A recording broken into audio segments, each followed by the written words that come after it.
Hello everyone.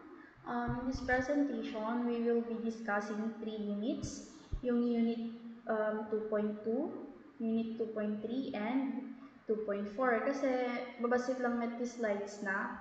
So, may mayat atan na pagtitipunan tapno isahang reviewhan na lang for the three units. So, sa Unit 2.2, we will be discussing the government policies in Science and Technology sa Pilipinas.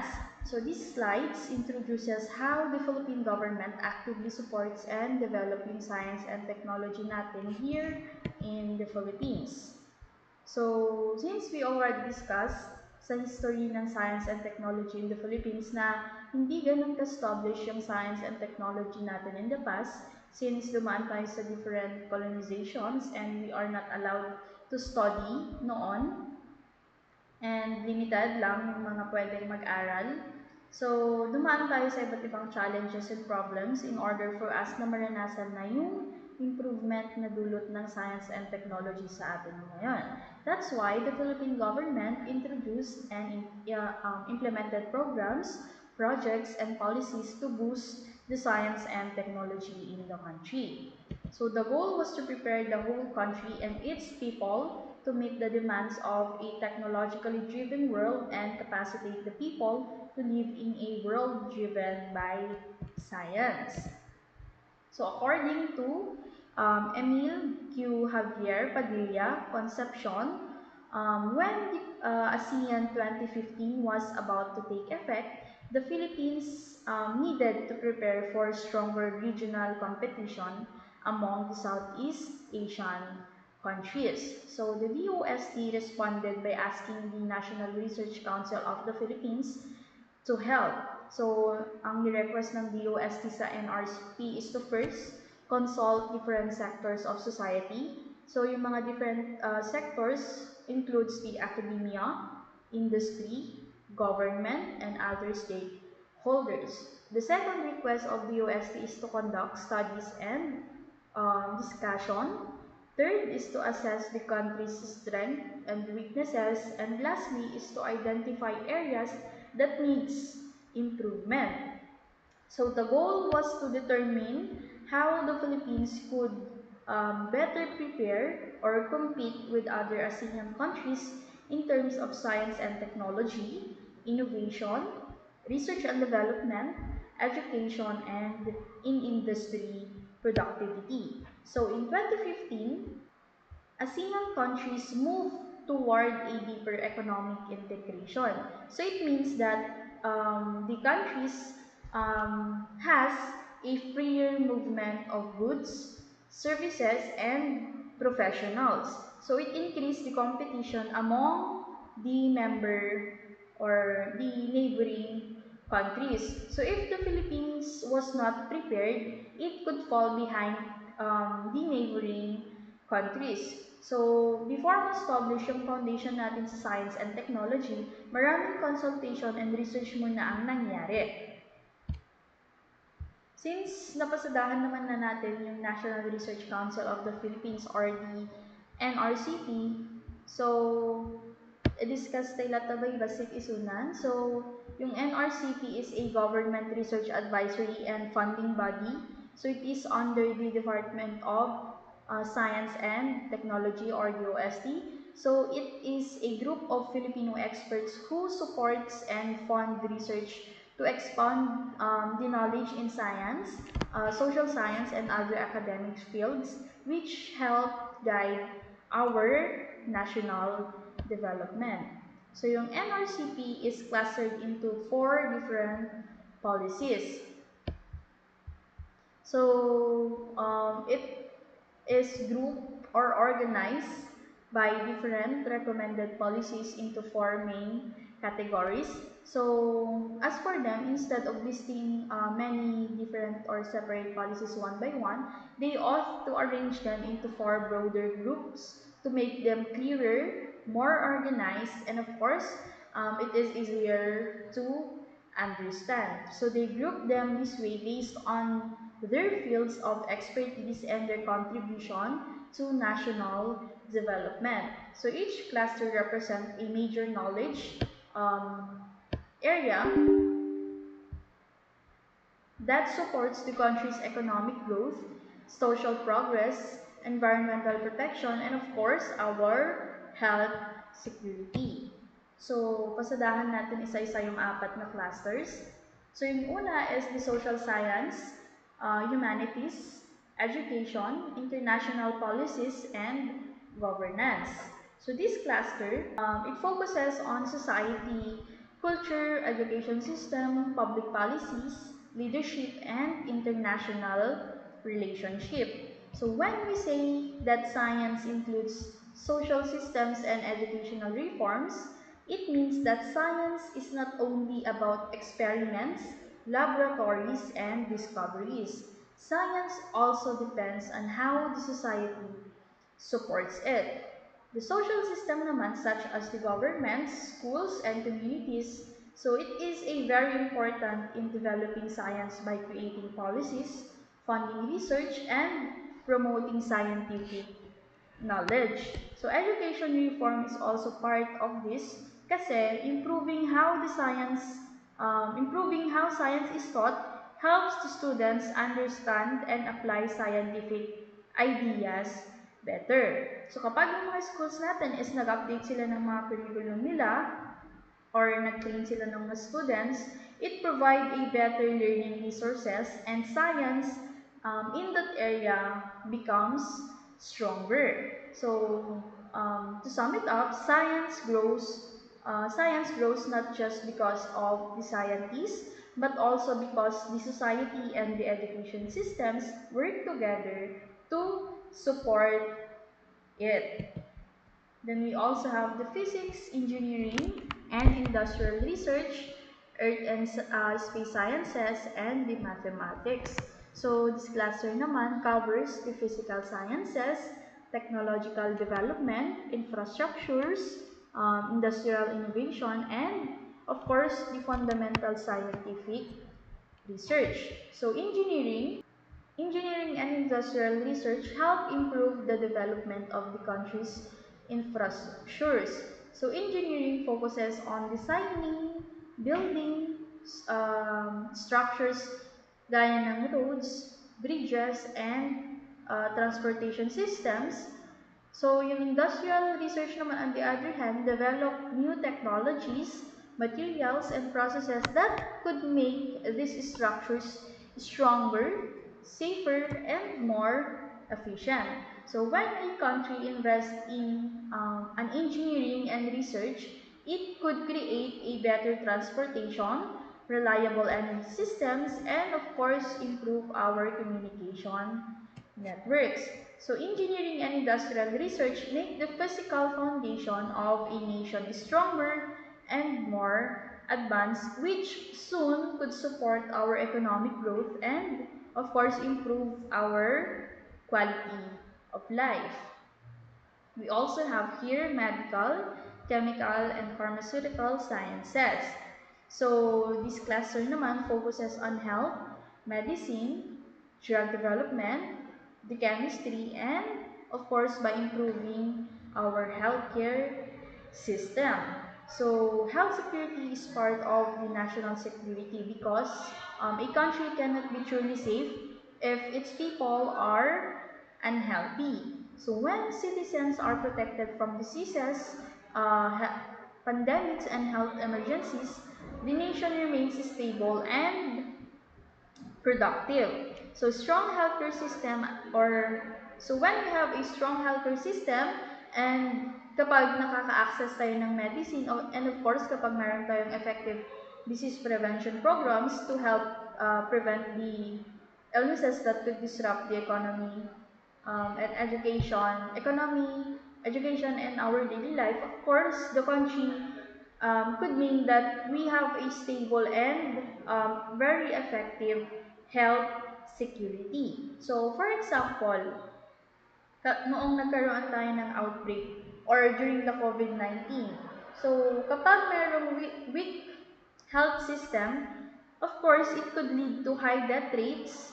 Pwedeng matakot na yung mga tao kapag nagkaroon sila ng lagnat, nagkaroon sila ng uricose simple lang nga trangka so ket mapabot ngandan kasi ti amudan ket kasto nga sakiten. So it could lead to economic slowdown. So kapag nagkaroon tayo ng magandang health security, of course, it could improve the quality of life of the Filipinos. So protecting the people's health also helps protect the whole country, making the health security an important part of the national security. Then lastly, we have the biological sciences, agriculture, and the forestry. So this cluster naman deals with biodiversity, food security, environmental sustainability, yung farming systems natin, and of course, the natural resource management. So biodiversity is an important sector for the Philippines kasi it supports life, the livelihoods of the Filipinos, and the country's national protection system. So as one of the world's biodiversity hotspots, the Philippines has many unique plants and animals found nowhere else. So these species help maintain and balance our ecosystems that provide foods, medicine, clean water, and raw materials to us. The forest, coral reef, and mangroves naman also protects the community from floods, storm surges, erosions, which are very important since the country is frequently experiences typhoons and other natural hazards. So in addition, biodiversity supports the tourism, our sectors in tourism, fisheries, and agriculture, which contributes to our economic growth. So biodiversity keeps the environment healthy and protects the people from disasters or hazards, and of course supports the daily needs and income of the many Filipinos. Since we also mentioned the DOST kanina, so yung Department of Science and Technology is somewhat called to be the main science body of the country because it is the government agency responsible for leading, coordinating, and supporting the science and technology efforts in the Philippines. So it plans and implements programs related to research, innovation, DRR, climate studies, health technologies, and industrial development. So the UST also funds scientific research. They also give scholarships to students na connected sa science and engineering, and they also develop technologies that help improve our public services and national development. So in DOST also guides and manages the country's scientific activities to help strengthen the economy, to protect the environment, and of course to improve the quality of life of the Filipinos. So the following slides are the DOST programs supported by the Philippine government.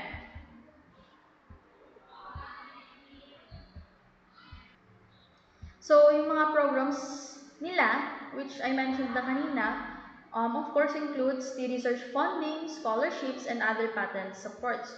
So, yung mga scholarship na binibigay ng science and technology are called investments in human capital kasi they help develop the people's knowledge, skills, and abilities which benefits the country of the Philippines. So by supporting the students to study science, engineering, or technology, the government ensures that more trained professionals are available to work in research, industry, healthcare, and education.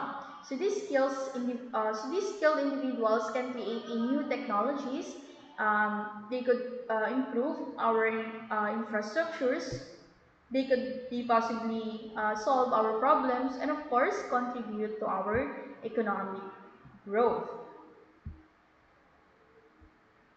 So the government encourages the Philippine scientists who are working abroad to return home through programs like Balik Scientist Program. So yung Balik Scientist Program, balikan lang natin. So it was implemented during the time of President Rodrigo Duterte.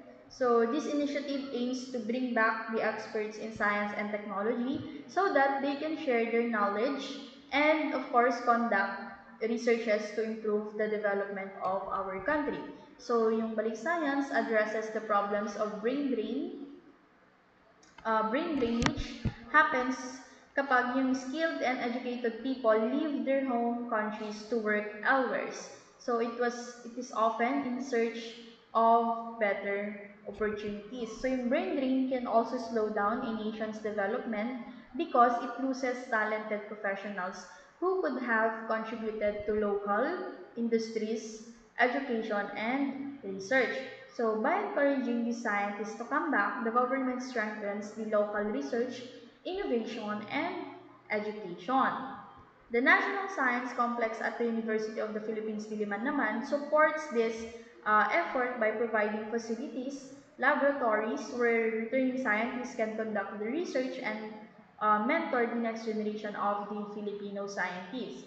So, sa madaling salita, the program helps the Philippines gets back its talented scientists and use their skills to improve the nation. Then we also have here the Philippine American Academy and Science Engineering or PAASE. So the Philippine Academy or American Academy of Science and Engineering is an organization that connects Filipino scientists and engineers working abroad with those in the Philippines. So it supports the programs that promote excellence in science and engineering and also helps improve education in this field. So this is an example of global collaboration in science wherein the countries and experts work together across borders to share their knowledge, skills, and resources. So by connecting Filipino sciences abroad with local researches, PAASE helps bring new ideas, technology, and best practices to the country. So yung global collaboration allows the scientists to solve a bigger problem such as the healthcare challenges and yung climate change na nararanasan natin ngayon and technological development to make it faster and more effectively than working alone. So sa madaling salita, it means working with experts from around the world to make the science stronger and of course benefit everyone. So the Philippine American Academy of Science and Engineering has implemented several capacity building programs to strengthen the science, technology, and engineering in the Philippines.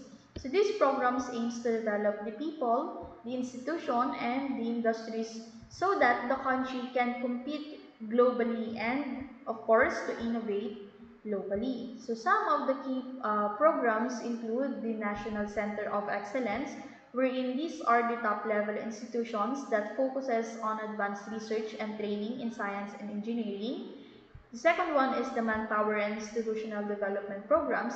So for example, the Engineering and Science Education Program or the ESEP trains more skilled teachers and professionals to improve the science and engineering education. So yung Manpower and Institutional Development Programs is situated siya sa education sector. Then you also have regional centers.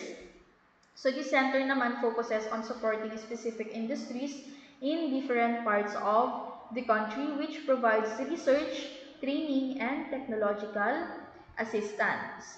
Then we also have the business centers. So this sector naman promote the application of science and technology in industries and entrepreneurship. So sa economic sector naman siya. And then lastly is the science education at an early through the PS or the Philippine Science High School or PSHS system. So it encourages students to study science and engineering at an early age, preparing them for future careers in this field. So the PAAS's capacity building programs helps the Philippines develop more skilled people, strong institution, and of course to innovate industries, ensuring that the country can use science and engineering to grow and to solve unimportant problems. So we have here the Philippine Congress laws related to science and technology. So the laws passed by the Philippine Congress related to science and technology provides a legal framework that guides on how the science and technology are developed and applied in our country. So these laws cover different areas depending on their focus, such as protecting the environment, promoting health, advancing technology, and could be supporting basic research. So some of these laws are also aligned with the international agreements and organizations gaya ng United Nations, the UNESCO or United Nations, Educational, Scientific, and Cultural Organization, and the ASEAN or the Association of Southeast Asian Nations. So it ensures that the Philippines follow a global standard and collaborates with other countries in science, technology, and education. So I think you are familiar already with the Science Act of 1958. So yung RA Act number 2067 or the Science Act of 1958 officially made the development of science a state policy in the Philippines. It means that the government formally recognizes science as a priority and commits to support research, technology, and innovation across the country. So having a legal framework like this is a very important in their sector kasi it ensures that the programs, projects, and policies in science and technology can be sustained over time. Kasi without these laws, initiatives may depend on temporary funding, changing leaders, or shifting priorities, and they can easily be discontinued. So with the help of the RA 2067, the science programs have a strong legal basis which guarantees continued support for research, education, and technological development. So that's all for the Unit 2.2. So we have here the next topic, which is the Unit 2. The science education in the Philippines.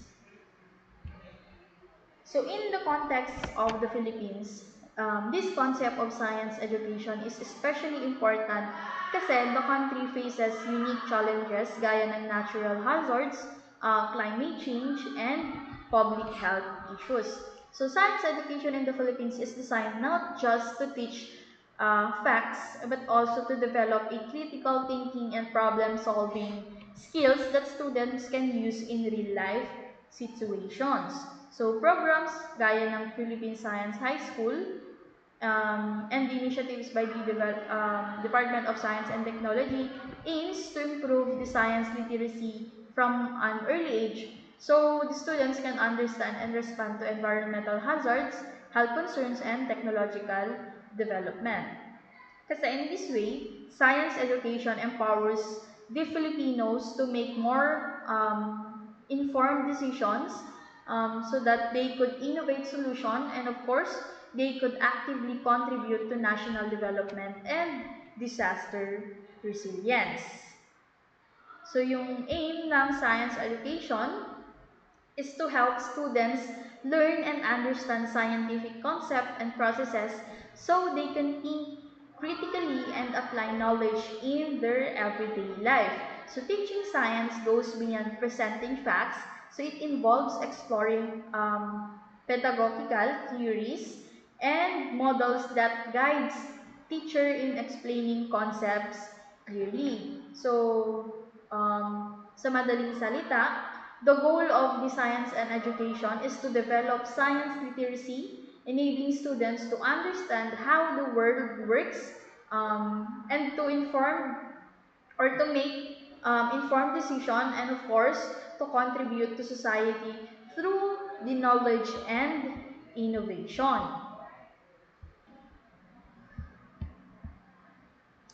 So, the major aims of science education can be explained as follows. So, yung una is to teach scientific concept. So, science education helps students understand the fundamental ideas, laws, and theories in science. So this gives them the knowledge needed to make sense of a natural phenomena, technology, and everyday situation. The second one is to develop process skills. So beyond memorizing the facts, students learn scientific method and skills gaya ng observation, experimentation, measuring, analyzing data, and of course, drawing conclusion. So, as you can see, na-connect natin dito yung scientific processes, di ba? So, these skills enable them to think critically and solve problems systematically. And lastly is to encourage love for science and emphasis in inquiry and curiosity. So science education aims to spark interest and curiosity in students. So by asking questions, exploring and experimenting, the students develop a lifelong love for learning and a habit of inquiry. So this attitude motivates them to seek answers, innovates, and of course, understand the world around them. So, di ba sinabi natin that nagsisimula ang lahat gaya ng research sa idea ng curiosity. So, ganun yung sinasabi nila or ganun yung aim nila sa science education. So, the following slides are the science education in basic and tertiary education. So yung basic education natin is it aims to help students learn important concepts and facts that are related to everyday life, including important skills such as process skills, critical thinking skills, and life skills.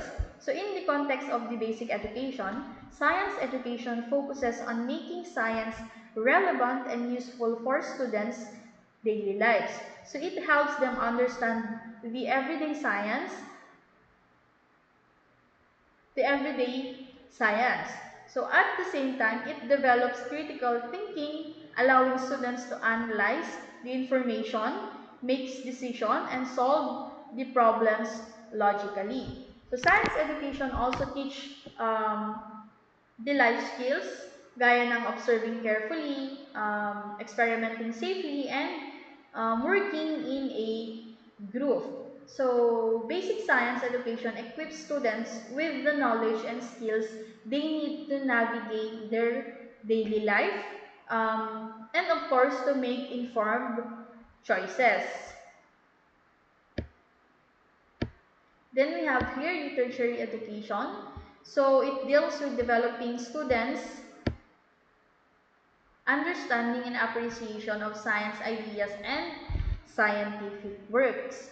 So in tertiary education naman, science education goes beyond basic knowledge and it focuses on professional preparation. So it trains students to become scientists, engineers, researchers, or any other professional jobs. So it trains them to contribute to our technological innovation, scientific discovery, and national development.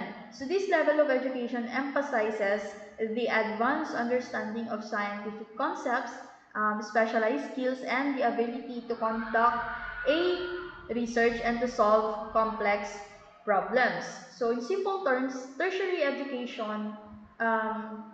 science education prepares the student to turn their knowledge into careers that advances the science, industry, and our society.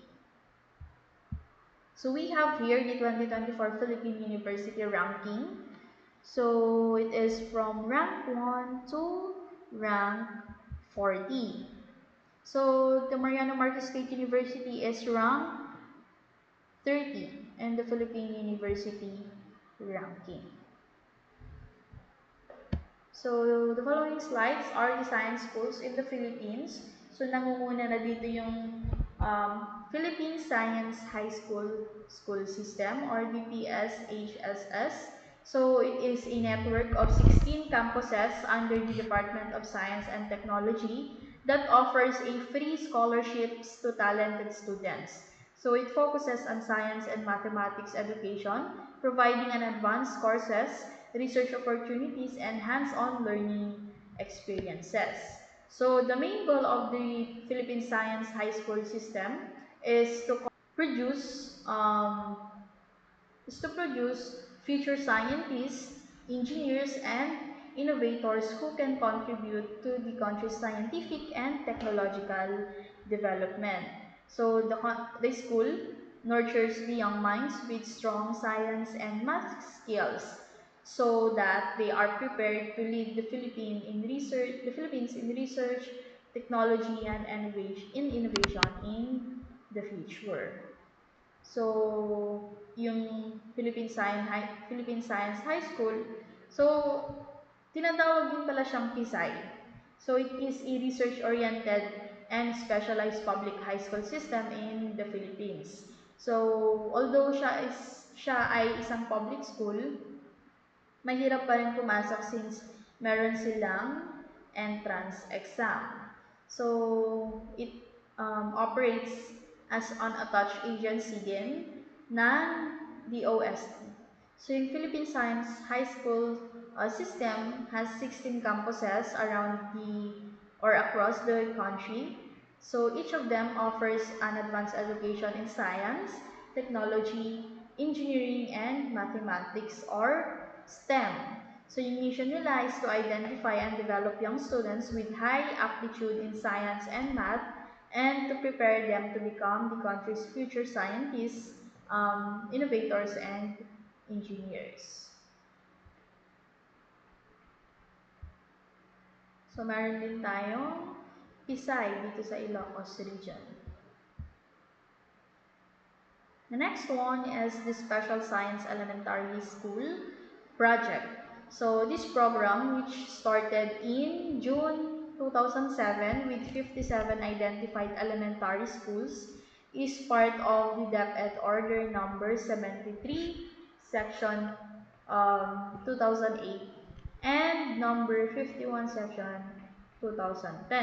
So it aims to strengthen the science education at the elementary level by providing specialized programs, teaching materials, and support the schools that focuses on science. So by introducing students to science early, the program encourages curiosity, develops basic scientific skills, and builds a strong foundation for later learning. So early intervention is a very important kasi it improves the long-term performance of the students to do better in science and math in high school, and even preparing them for careers in science, technology, and innovation. So the program aims to develop the Philippine children or Filipino children who are equipped with scientific and technological knowledge, skills, and values. So yung mission nila is nahati sa tatlo. So yung una is to provide a learning environment for science-inclined children. So through a special curriculum that recognizes the multiple intelligences of learners, the program helps students explore and excel in areas where they are naturally talented. The second one is to promote a lifelong learning skills. So it encourages students to be curious, to think critically, and to continue learning throughout their lives. And lastly is to foster holistic development. So beyond academics, the program supports the growth of students' social, emotional, and ethical values by ensuring that they develop as well as rounded individuals. So yung focus nila sa SSES is Isodanje product iti SPS, SSC sa special science class, and yung TVL, alam niyo yung TVL, yung technical vocational something, yung may TLE dati is na. So, yung program na to or yung project na to prepares yung young Filipinos to become capable, curious, and responsible individuals who can contribute to our science and technology in the future. Then we also have here the Quezon City Regional Science High School. So it is a public school that offers a specialized science curriculum designed for students with strong aptitude in science and mathematics. So its curriculum goes beyond the standard basic education program by providing an advanced courses in biology, chemistry, physics, and mathematics, as well as in research project and laboratory work. So students are also trained in critical thinking, problem solving, and scientific inquiry, allowing them to apply their knowledge in real-world situations. So yung school na to gives students a strong foundation in science and technology. So the Quezon City Regional Science High School is regarded as one of the most or as one of the prestigious science triumph school of the Philippines. So along with the Philippine Science High School or PSI and the Manila Science High School or the MSHS. So it means that it is recognized as one of the top science high school in the country, known for its rigorous science and mathematical programs, research opportunities, and excellence in STEM education. So we also have here the Manila Science High School. So it is the first science high school in the Philippines. So it is established to provide advanced education in science and mathematics. So it emphasizes developing student skills and knowledge in this subject through unspecialized or specialized curriculum. So yung admission, meron silang admission exam which is the Manila Science Admission Test or MSAT. So it ensures that those with strong aptitude in science and math are given the opportunity to excel sa Manila Science High School. So it prepares yung mga gifted students to become a future scientist. So, yung mga ina-admit sa Manila Science High School through the Manila Science High School Admission Test. So, yung MSAT is designed to identify students with strong potential in science, mathematics, and academics. So, meron silang 5 parts sa MSAT nila. So, yung una is the aptitude in science.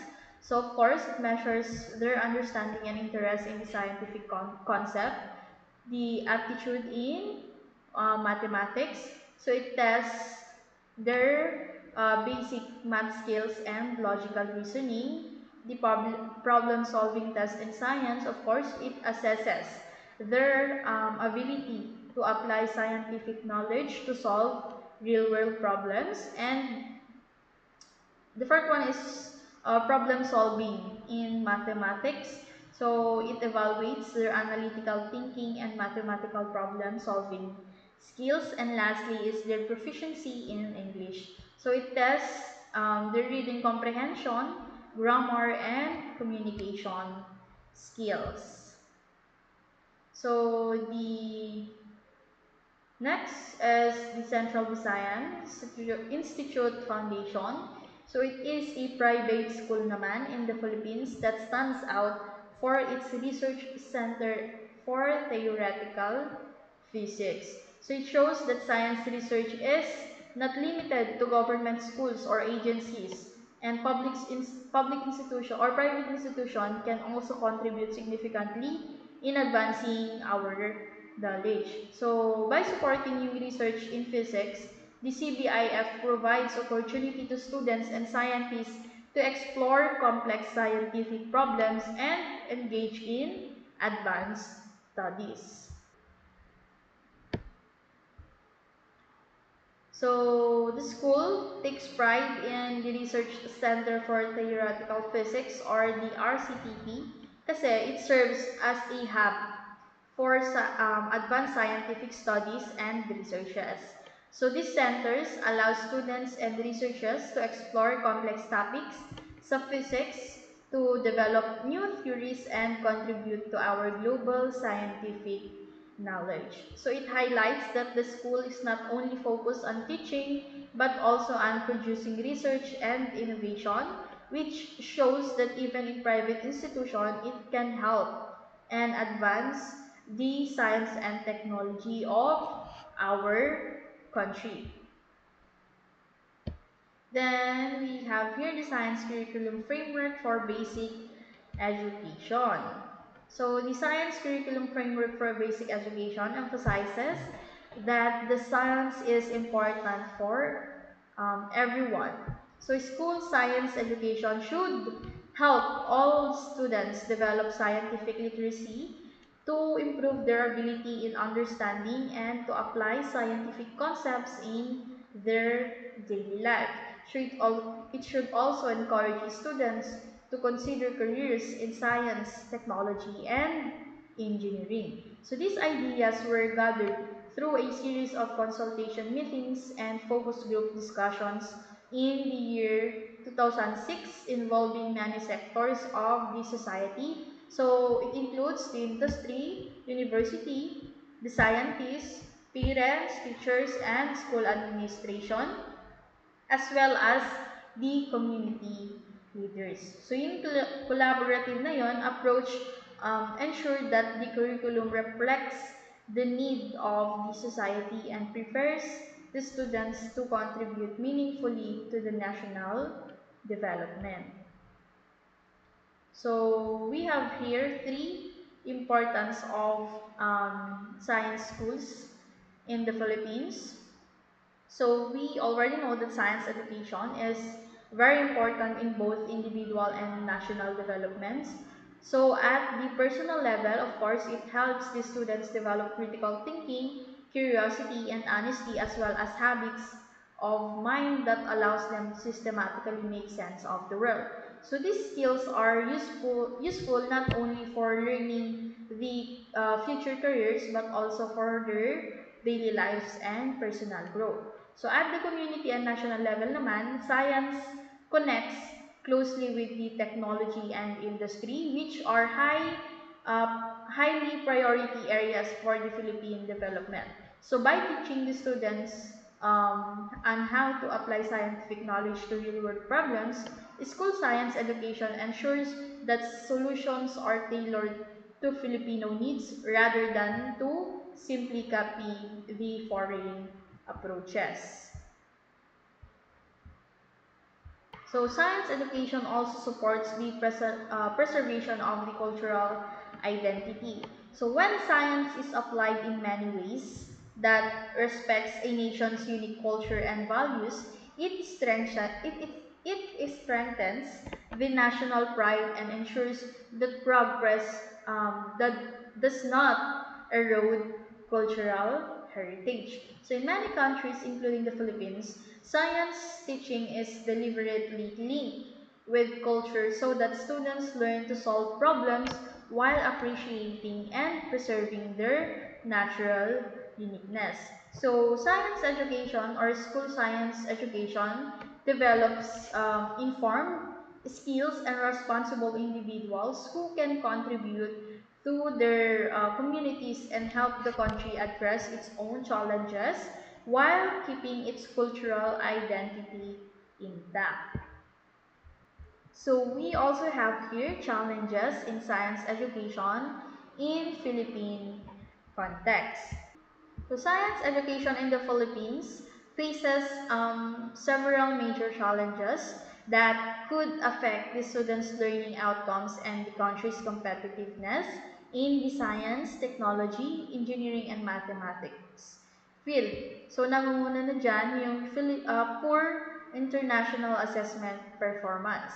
So Filipino students often score low in international tests gaya ng PISA or the Program for International Student Assessment and the PIMSS or the trends in the international mathematics and science study, which indicates merong gap in understanding and application of the scientific concept. Then, pangalawa is that we have a weak analytical skills. So, many students struggles with critical thinking, problem solving, and mahina din sila sa pag-interpret ng data, which are very essential skills sa science. So, it limits their ability to analyze complex situations and to develop solutions on their own or independently. And then lastly is there is a limited real-life application. So, science is sometimes taught as memorization of facts rather than a tool to understanding and solve their everyday life. So, students may find it difficult to see the relevance of science in their life. So, kas lang kurang iti application da ka DJ knowledge nga masurusuro da DJ eskwela. So, oftentimes kasi is nire-regard yung science as memorization of facts.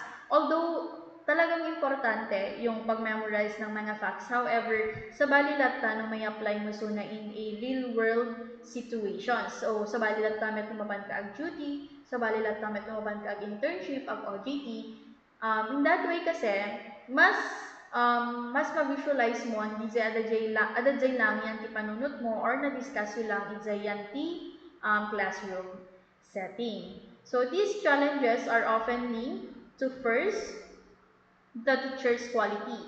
So a shortage of highly trained science teachers or there is a lack of ongoing professional development can affect the effectiveness of the instruction. The second one is the curriculum. So sometimes kasi the curriculum is too content heavy, outdated, or disconnected from the real world applications, limiting the students' engagement and understanding. So there is a possibility na iba yung tinuturo sa inyo sa school and iba yung totoong trabaho nyo kapag nasa OJT or on the actual job na kayo. And then lastly is the instructional materials. So limited access to laboratories, experiments, technology, and up-to-date learning resources also hinders the hands-out learning and practical application of science.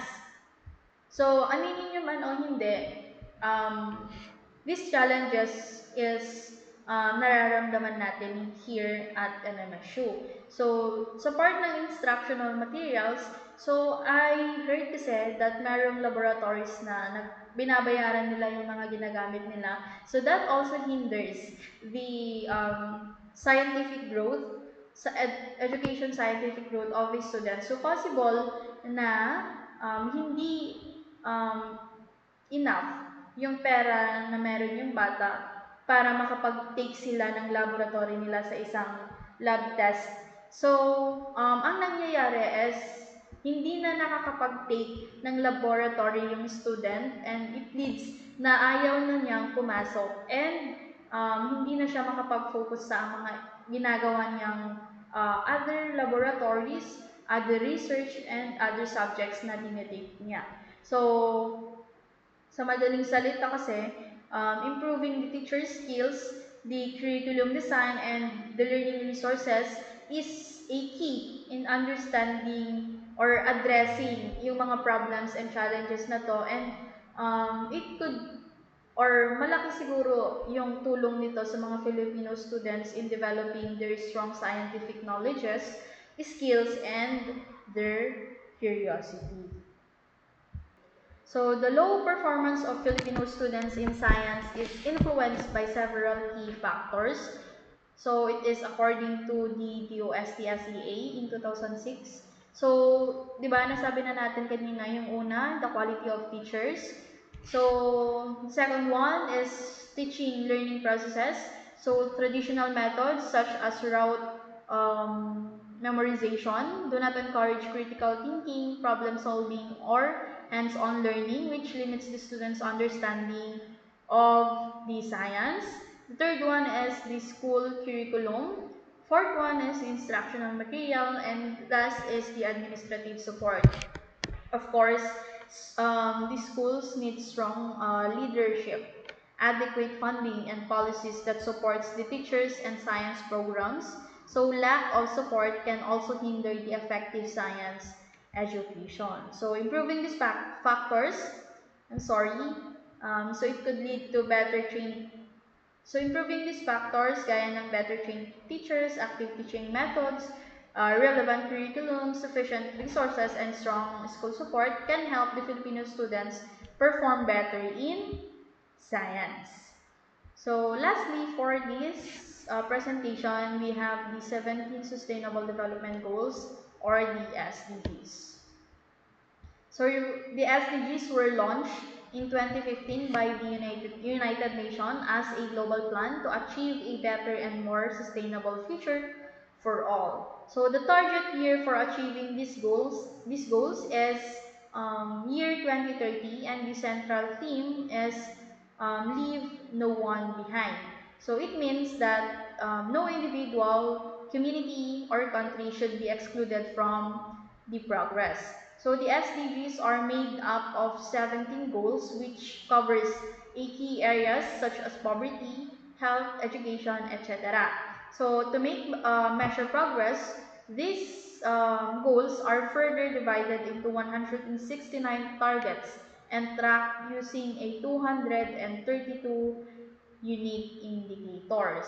So in simple terms, these structures allows countries to set clear objectives, monitor results, and to ensure that efforts are inclusive, effective, and focus on improving the life for everyone around the world. So the Philippines is currently ranked 98 out of 166 countries in the progress toward the SDGs, while the country shows strength in the areas like infrastructures and energy.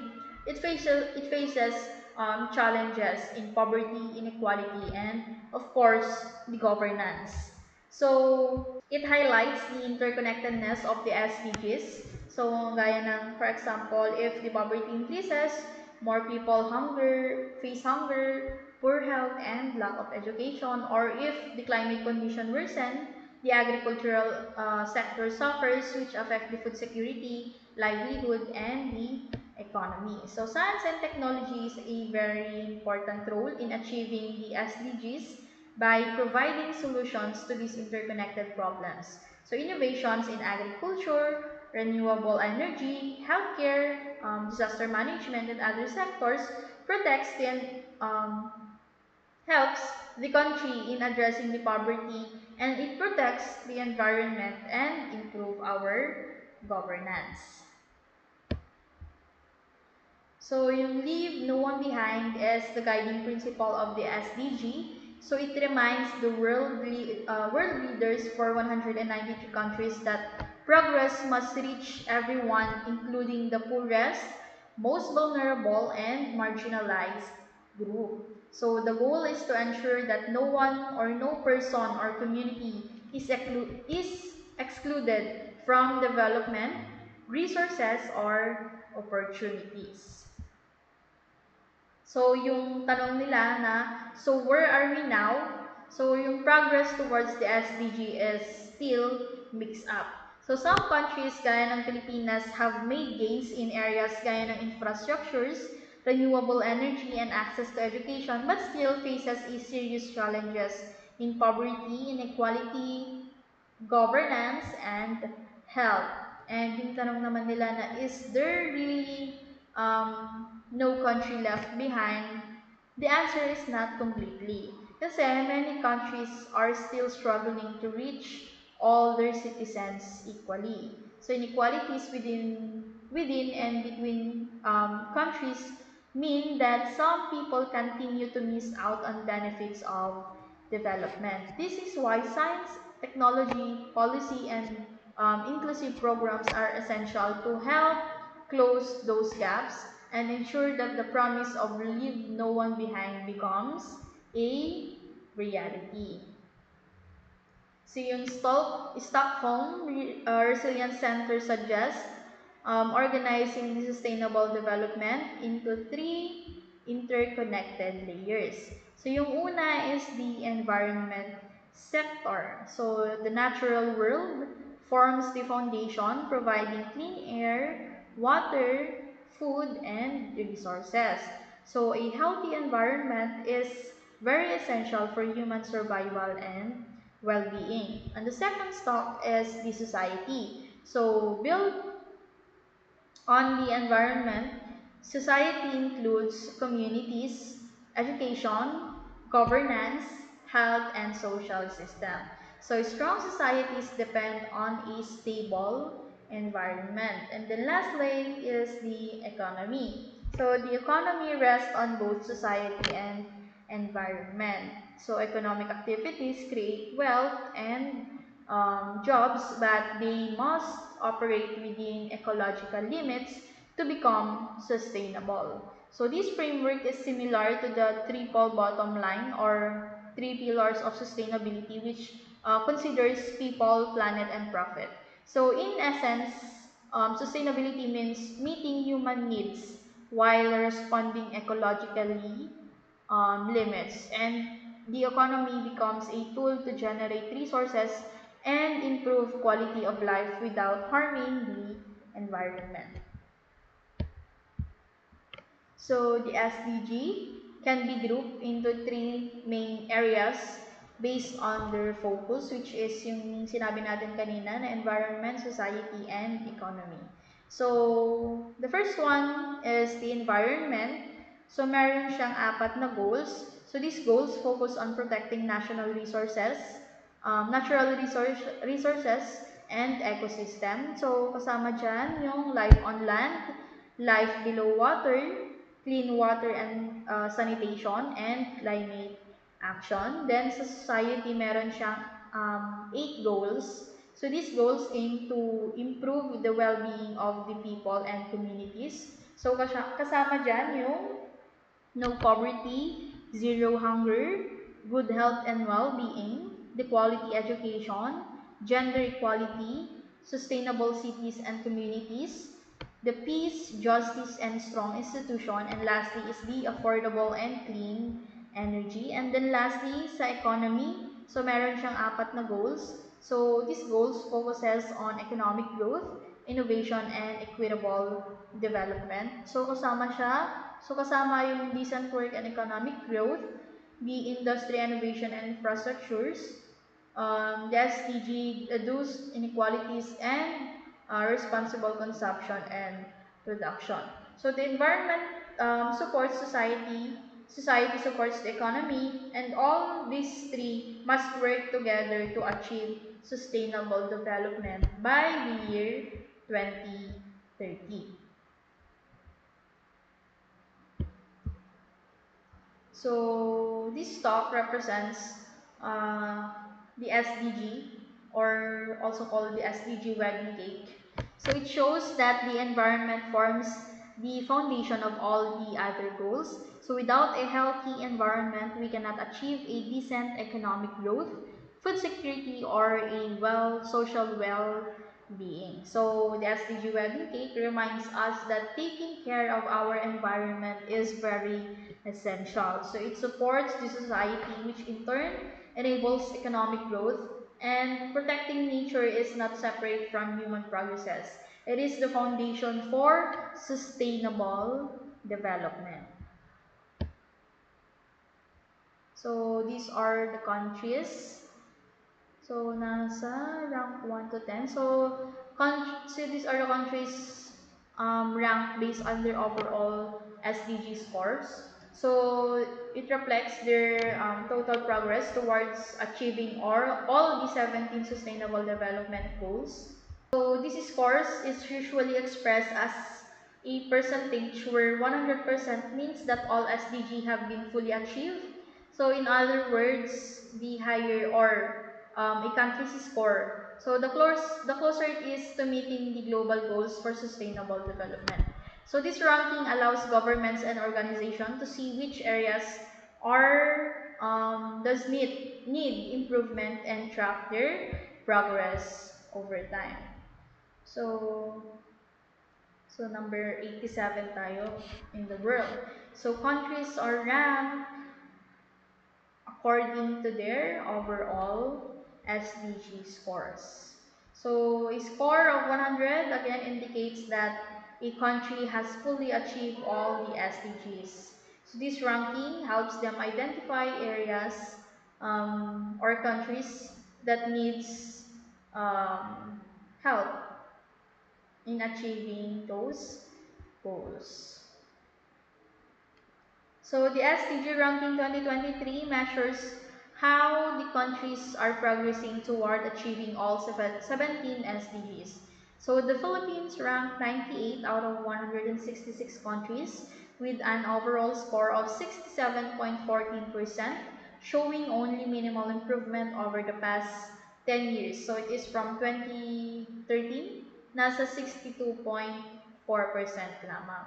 So it indicates that while some progress has been made, particularly in certain sectors, the country still faces significant challenges in areas gaya ng poverty, inequality, climate vulnerability, and governance. And of course, more focused efforts are needed to accelerate the sustainable development. So the Sustainable Development Goals were set by the United Nations in 2015 with a target year of 2030 to achieve a better and more sustainable world for all. So sa Philippines overall, so it shows that mayroong mixed progress. There is a stronger performance in infrastructures, renewable energy, and marine protection. And there is a challenges that remains in poverty, governance, inequality, and climate vulnerability. So, yung mga strong areas natin is at SDG 7, 9, 14, and at 5. And yung mga weaker areas natin is nasa SDG 1, 2, 16, 13, and 10. So, SDGs are interconnected. So, of course, if the poverty persists, hunger and poor education also increases. And kapag yung institutions natin weakens, corruption rises kasi walang knowledge, and infrastructures development slows. Kapag naman yung climate worsens, the poverty and food security grows, and kapag yung financing gaps natin remains, no SDG can scale effectively. So yung SDGs natin are linked, so failure in one area could or can affect the progress of the other SDGs. So to succeed, the Philippines must address these weaknesses while strengthening its strong areas using the science, technology, governance, and inclusive policies to achieve sustainable development. So lastly, the world as a whole is off track to fully achieve the SDGs by the year 2030. So facing challenges gaya ng pandemic, climate change, and ecosystem and economic crisis.